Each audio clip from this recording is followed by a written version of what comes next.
High, তোমাদের সবাইকে আবার স্বাগতম আমার ইংলিশ সেশনে। এবং আমার নাম হচ্ছে অনিক বিশ্বাস। তো কালই আমি তোমাদের ফার্স্ট ভিডিও করেছিলাম। তো কাল আমি তোমাদের শিখেছিলাম পার্ট অফ স্পিচ, এবং আজ আমি তোমাদের শেখাবো সেন্টেন্স। এটা জাস্ট আরেকটা লেভেল আমরা আপ করছি। তো চলো, বেশি দেরি না করে দেখে নেওয়া যাক সেন্টেন্স কী এবং সেন্টেন্স কত প্রকার ও কী কী হয়, সব কিছু আমি ডিসক্রাইবলি আলোচনা করব। দেখো, এখানে লেখা আছে there is 5 kinds of sentence. মানে আমরা যত কথা বলি সেই সব বাক্যগুলোকে 5টি ভাগে ভাগ করা যায়। দেখো, 1 নম্বরে কি আছে? 1 নম্বরে আছে অ্যাসার্টিভ সেন্টেন্স, মানে বিবৃতিমূলক বাক্য। আমাদের সেকেন্ড অপশন আছে ইন্টারোগেটিভ সেন্টেন্স, মানে প্রশ্নবোধক বাক্য। আমাদের থার্ড অপশনে আছে ইম্পারেটিভ সেন্টেন্স, এটার মানে হচ্ছে অনুজ্ঞাসূচক বাক্য। এরপর আমাদের ফোর্থে আছে অপটেটিভ সেন্টেন্স। এটা হচ্ছে আমরা ধরো কাউকে আশীর্বাদ করলাম, কারো মঙ্গল কামনা করলাম, এই সেন্টেন্সগুলো অপটেটিভের মধ্যে আসে। এবং আমাদের লাস্ট যেটা, সেটা হচ্ছে এক্সক্লামেটরি সেন্টেন্স। এর মানে হচ্ছে বিস্ময়সূচক, দুঃখ বেদনা। আমি এর আগের দিন তোমাদের পার্টস অফ স্পিচে বলেছিলাম এই এক্সক্লামেটরি সম্বন্ধে, আজ সেটাই জাস্ট ডিসক্রাইবলি বলবো। তো চলো ফার্স্ট আমরা দেখে নিই অ্যাসার্টিভ সেন্টেন্স। দেখো, অ্যাসার্টিভ সেন্টেন্স চলে এসেছে এবং এর বাংলা মানে হচ্ছে বিবৃতিমূলক বাক্য। এবং আমি দুটো এক্সাম্পল দিয়ে দিয়েছি এখানে। We are learning English with care, মানে আমরা সবাই অত্যন্ত কেয়ারের সহিত ইংলিশ শিখছি। We are learning English with care. এর মাধ্যমে আমি কি বলছি? এর মাধ্যমে আমি একটা সেন্টেন্সকে জাস্ট তোমাদের সামনে বিবৃতি করে বলছি, আমি তোমাদের জাস্ট ডিসক্রাইব করছি। এই অ্যাসার্টিভ সেন্টেন্সের মধ্যে যে সেন্টেন্সগুলো আসে এগুলো সাধারণত সাধারণ বাক্যই, এর মধ্যে কোনো ধরনের কোনো ভেজাল থাকে না। আমরা জাস্ট কাউকে বিবৃতি করে বলছি, এটাই অ্যাসার্টিভ সেন্টেন্সের মধ্যে আসে। ধরো আমি বললাম you guys are my student, তার মানে হচ্ছে কি, তোমরা আমার ছাত্র হও, and I am a teacher, এবং আমি তোমাদের শিক্ষক হই। তাহলে এর মাধ্যমে আমি কী বলছি? তোমাদেরকেও বিবৃতি করছি, আমাদেরকেও বিবৃতি করছি। তাহলে এ পর্যন্ত বোঝা গেল যে অ্যাসার্টিভ সেন্টেন্সটার মানে কি। এবং দেখো, আমাদের সেকেন্ড যে এক্সাম্পলটা আছে সেটা হচ্ছে the rich are not always happy, মানে যারা ধনী ব্যক্তি হয় তারা সবসময় খুশি হয় না। এটার মাধ্যমে আমরা ধনী ব্যক্তিদেরই একটা বিবৃতি দিচ্ছি, তাদেরকে বোঝানোর চেষ্টা করছি। এই সিম্পল অ্যাসার্টিভ সেন্টেন্স, এর মধ্যে কোনো ধরনের অন্য কোনো ধরনের টার্ন নেই, এটা জাস্ট আমরা বিবৃতি করি, একেই আমরা অ্যাসার্টিভ সেন্টেন্স বলি।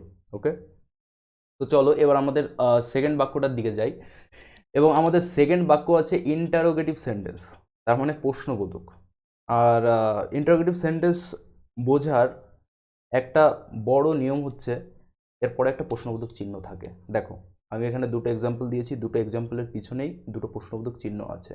তার মানে হচ্ছে আমরা যখন কোনো লোকের সাথে কথা বলি, কথা বলার সাথে আমরা তাকে যদি কিছু জিজ্ঞেস করি, বা তারা যদি আমাদের কিছু জিজ্ঞেস করে, তাহলে সেটা প্রশ্নবোধক চিহ্নের মধ্যে পড়ে, অর্থাৎ প্রশ্নবোধক বাক্য। ধরো আমরা বাজারে গেলাম, বাজারে গিয়ে বললাম, সবজি কিনতে গেলাম, বললাম আঙ্কেল এই সবজিটার দাম কত? আমরা একটা প্রশ্ন জিজ্ঞাসা করছি। অথবা তোমরা আমাকে বলতে পারো যে স্যার আপনার নাম কি? আমি উত্তর বললাম অনিক বিশ্বাস। তাহলে এই যে যে তোমরা আমাদের প্রশ্নটা করলে, এই প্রশ্নটা হচ্ছে ইন্টারোগেটিভ সেন্টেন্সের মধ্যে পড়ে। এবং আমি বললাম যে আমার নাম অনিক বিশ্বাস, আমি নিজেকে বিবৃত করলাম, এটা হচ্ছে অ্যাসার্টিভ সেন্টেন্সের মধ্যে পড়ে। বুঝতে পারলে? তার মানে একদম ক্লিয়ার, যখন কাউকে কোনো কিছু প্রশ্ন করা হয় বা কারো কিছু কোনো কোনো কিছু জানার জন্য একটা বাক্য বলা হয়, সেটা একদম চোখ বুজে বলবে ইন্টারোগেটিভ সেন্টেন্স। তাহলে দেখো, এখানে আমার দুটো এক্সাম্পল আছে। When will you return home, মানে কখন তুমি বাড়িতে ফিরবে? কাউকে ফোন করে বলা হচ্ছে হয়তোবা, অথবা কারোর সাথে দেখা হয়েছে, তাহলে এটা একটা প্রশ্ন করা হচ্ছে, এটা ইন্টারোগেটিভ সেন্টেন্সের মধ্যে পড়ে। অ্যান্ড সেকেন্ড অপশন আছে অ্যাম আই নট পাঞ্চুয়াল, অর্থাৎ পাঞ্চুয়ালের মানে হচ্ছে আমি কি নিয়মানুবর্তিতা বা সময়ানুবর্তিতা মানি, আমি কি সময়কে সবসময় মেনে চলি। এটা হচ্ছে am I not a punctual, এটাও নিজেকে একটা প্রশ্ন করা হচ্ছে, এটা নিজেকে নিজে প্রশ্ন করা হচ্ছে, আর ফার্স্টেরটা অন্য লোককে প্রশ্ন করা হচ্ছিল। তার মানে হচ্ছে আমাদের কোনো সেন্টেন্সের লাস্টে যদি প্রশ্নবোধক চিহ্ন থাকে, অথবা কাউকে আমরা যদি একটা প্রশ্ন জিজ্ঞাসা করি, দ্যাটস ইট, এটা ইন্টারোগেটিভ সেন্টেন্সের মধ্যে পড়ে। তো চলো এবার আমরা আমাদের পরবর্তী সেন্টেন্সটা দেখে নিই। এবং আমাদের পরবর্তী সেন্টেন্সটা আছে ইম্পারেটিভ সেন্টেন্স বা অনুরোধ সূচক।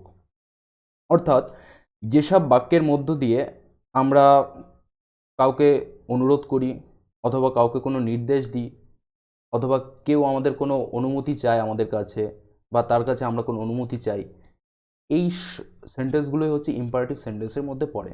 অর্থাৎ ধরো আমরা যখন ক্লাস করতাম স্কুলে ক্লাস করার সময় আমরা স্যারদের বলতাম ক্লাসের মাঝখানে যে স্যার আমি কি একটু বাইরে যেতে পারি, এটা কিন্তু আমরা স্যারের কাছে অনুরোধ করছি। এই অনুরোধটাই হচ্ছে ইম্পারেটিভ সেন্টেন্সের মধ্যে পড়ে। অথবা ধরো আমরা বিকেলবেলায় খেলতে যেতাম, বিকেলবেলায় এখনও যাই কিনা আমরা যাই না, বিকেলবেলায় খেলতে গেলে আমরা বন্ধুদের বলতাম যে চল ভাই একটু ফুটবল খেলে আসি, let us play football together in the field. তাহলে আমাদের ফুটবল খেলা উচিত বা চল আমরা ফুটবল খেলে আসি। এটা কিন্তু অনুরোধের মধ্যেও পড়ছে না, আবার নির্দেশের মধ্যেও পড়ছে না, এটা জাস্ট বলা হচ্ছে, কিন্তু আমার বন্ধুর কাছ থেকে একটা পারমিশন নেওয়া হচ্ছে। তাহলে কি আমরা যখন কারোর কাছে কোনো কিছুর পারমিশন চাই, অথবা কাউকে কোনো কিছু অর্ডার দিই, অথবা কারোর সাথে একটা একটা সহমত পোষণ করার জন্য কাউকে একটা কথা বলি, এই সব কিছু কিন্তু ইম্পারেটিভ সেন্টেন্সের মধ্যে পড়ে বা অনুরোধ সূচক বাক্য। দেখো আমাদের যে ফার্স্ট এক্সাম্পল আছে সেটা হচ্ছে হেল্প দ্য পুয়ার, অর্থাৎ গরিবকে সাহায্য করো। এটা আমাদের মা বলতে পারে, বাবা বলতে পারে। তাহলে দেখো কোন জিনিসগুলো দেখে তোমরা বুঝবে এটা ইম্পারেটিভ সেন্টেন্সের মধ্যে পড়ে। দেখো হেল্প, তাহলে আমার এই যে যে হেল্প হেল্প হেল্প একটা ওয়ার্ড আছে, মানে লোককে সাহায্য করো, এই জিনিসটা কিন্তু আমাদের একটা আজ্ঞা দেওয়া হচ্ছে বা আমাদের একটা উপদেশ দেওয়া হচ্ছে। এই উপদেশটা কিন্তু ইম্পারেটিভ সেন্টেন্সের মধ্যে পড়ে। এরপর দেখো পরেরটা কি আছে, do not waste your time, মানে নিজের সময়কে নষ্ট করো না। এই ওয়েস্ট এটাও আমাদের গার্জেনরা আমাদের অনেক সময় বলে থাকে যে নিজের সময় নষ্ট করো না, সময়ানুবর্তিত হও। এটাও আমাদের একটা অনুরোধসূচক বাক্যের মধ্যে পড়ছে। তারপর দেখো কিপ কোয়াইট, এটা আমাদের প্রায় আমাদের স্যারেরা ক্লাসে বলতো যে এত গ্যাঞ্জাম করিস না, চুপ থাক। তাহলে এটা স্যাররা আমাদের একটা একটা আদেশ দিচ্ছেন যে চুপ থাক তোরা। তাহলে এটাও আমার ইম্পারেটিভ সেন্টেন্সের মধ্যে পড়ে। অ্যান্ড লাস্টের যেটা দেখো লেট আস, এই লেট যদি সামনে থাকে, লেট লেট এই লেটটা যদি সামনে থাকে, এই লেটটা সামনে থাকলেই তোমরা এটাকে একদম চোখ বুজে বলবে এটা ইম্পারেটিভ সেন্টেন্স। লেট মানে ওই বন্ধুকে বললাম যাকে আদেশও দেওয়া যায় না, যার কাছে অনুরোধও করা যায় না, সেটাই। এটা আমাদের ইম্পারেটিভ সেন্টেন্সের মধ্যে পড়ে। লেট যদি আগে থাকে তাহলে সেটা বুঝবে একদম ইম্পারেটিভ সেন্টেন্স। ওকে, তো চলো এবার আমরা আমাদের নেক্সট সেন্টেন্সটা দেখি। এবং নেক্সট সেন্টেন্স অপটেটিভ সেন্টেন্স, এটাকে আমরা বলি ইচ্ছা সূচক। দেখো এই সেন্টেন্সের মধ্যে যেগুলো আসে সেগুলো হচ্ছে মনের ইচ্ছা প্রকাশ করা, কাউকে আশীর্বাদ কামনা করা, বা ঈশ্বরের কাছে প্রার্থনা করা, বা কারো মঙ্গল কামনা করা, এগুলো হচ্ছে আমার অপটেটিভ সেন্টেন্সের মধ্যে পড়ে। হচ্ছে ইচ্ছা সূচক, মানে এগুলো আমাদের কেউ মন থেকে আমরা ইচ্ছা অনুযায়ী বলছি, আমাদের কেউ জোর প্রদান করছে না। দেখো বড়রা গার্জেনরা যখন আমাদের আশীর্বাদ দেয় তখন আমরা তো গিয়ে বলি না যে আমাদেরকে আশীর্বাদ দাও, তারা তাদের মন থেকে ভালোবাসা উজাড় করে আমাদেরকে আশীর্বাদ। এই জিনিসটা হচ্ছে ইচ্ছাসূচক বাক্যের মধ্যে পড়ে, অর্থাৎ অপটেটিভ সেন্টেন্স। মানে আমরা মন থেকে ইচ্ছা খুশি যে জিনিসটা দিই, লোককে আশীর্বাদ দিতে পারি, মঙ্গল কামনা করতে পারি, অথবা ঈশ্বরের কাছে আল্লাহর কাছে প্রার্থনা করতে পারি, দোয়া চাইতে পারি, এই জিনিসটা হচ্ছে আমার অপটেটিভ সেন্টেন্সের মধ্যে পড়ে। দেখো এখানে সেটাই বলেছে। আমার যেটা ফার্স্ট অপশান আছে মে গড ব্লেস ইউ, অর্থাৎ ঈশ্বর তোমার মঙ্গল কামনা করুক। তাহলে এই সেন্টেন্সগুলো যখন ফার্স্টে দেখবে মে আছে, মে, এই মেটা থাকলেই বুঝবে এটা অপটেটিভ সেন্টেন্সের মধ্যে পড়ে। এই মেটা মানে হচ্ছে কারোর জন্য কোনো আশীর্বাদ প্রার্থনা করা বা মঙ্গল কামনা করা, মে। এরপর দেখো আমাদের সেকেন্ড এক্সাম্পলে চলে আসে, এবং সেকেন্ড এক্সাম্পলে কি আছে, লং লিভ আওয়ার মাদারল্যান্ড, অর্থাৎ আমাদের মাতৃভূমি দীর্ঘজীবী হোক। তাহলে এই যে লং লিভ, এই লং লিভ শব্দটা থাকলেও তোমরা চোখ বুঝে একদম অপটেটিভ সেন্টেন্স দেওয়া যাবে। অর্থাৎ যদি মে থাকে তাহলে কারো মঙ্গল কামনা করা হচ্ছে। লং লিভ মানে দীর্ঘজীবী মানে কেউ তো বলে না যে তুই দীর্ঘদিন জেলে থাক, এটা কেউ চাইবে না। তাহলে লং লিভ থাকলেই তার জীবনের জন্য প্রার্থনা করছে যে সে দীর্ঘদিন বাঁচুক। তাহলে লং লিভটা থাকলে একদম চোখ বুঝে অপটেটিভ সেন্টেন্সটা বলে দিয়ে চলে আসবে যে ইচ্ছা সূচক বাক্য। অ্যান্ড এবার আমাদের থার্ড এক্সাম্পল দেখো, I wish I were a child again, অর্থাৎ কি, এই দেখো আমরা বড় হয়ে আমাদের ছোটোবেলার স্মৃতিগুলোকে আমরা অনেক মনে করি। এই জন্য এখানে পোয়েট এইটাই বলছে যে যদি আমি আবার বাচ্চা হতে পারতাম, I wish I were a child again, অর্থাৎ আমি যদি আবার বাচ্চা হতে পারতাম, তাহলে এটাও আমাদের একটা মনের ইচ্ছা। ওই বললাম, কাউকে আশীর্বাদ করা, কারো মঙ্গল কামনা করা অথবা নিজের মনের ইচ্ছা প্রকাশ করা, এটাই আমাদের অপারেটিভ সেন্টেন্সের মধ্যে পড়ে। বুঝছো? এখন আমি যদি বলতাম যে I wish I were A president of a country, এটাও আমার মনের একটা ইচ্ছা যে ভাগ্যিস আমি যদি কোনো দেশের রাষ্ট্রপতি হতাম, তাহলে এটা আমার ইচ্ছাসূচক বাক্যের মধ্যে পড়ছে, এটা আমার অপারেটিভ সেন্টেন্স। তাহলে কি, তিনটে জিনিস মনে রাখবে। যদি তোমার কোনো সেন্টেন্সের সামনে মেয়ে থাকে তাহলে তার মঙ্গল কামনা করা হচ্ছে, কোনো সেন্টেন্সের সামনে যদি লং লিভ থাকে তাহলে তার দীর্ঘজীবী কামনা করা হচ্ছে, আর কোনো সেন্টেন্সের সামনে যদি আই উইশ থাকে, এই তিনটে জিনিস থাকলে তোমরা সেটাকে একদম চোখ বুঝে অপারেটিভ সেন্টেন্স বলে দিয়ে আসবে, তাহলে এটা ইচ্ছাসূচক বাক্যের মধ্যে পড়ে। তো চলো এবার আমরা আমাদের নেক্সট সেন্টেন্সটা দেখে নিই। আমাদের নেক্সট সেন্টেন্স যেটা আছে সেটা হচ্ছে এক্সক্লামেটরি সেন্টেন্স। যারা যারা আমার পার্ট অফ স্পিচের ক্লাসটা দেখেছো তারা অবশ্যই দেখেছো আমি 7 নম্বরে কনজাংশন বলে একটা জিনিস বলেছিলাম, কনজাংশন। এবং ওই কনজাংশনের যে এক্সাম্পল ছিল সেখানে একটা শব্দ ছিল, সেটার নাম হচ্ছে হুররে।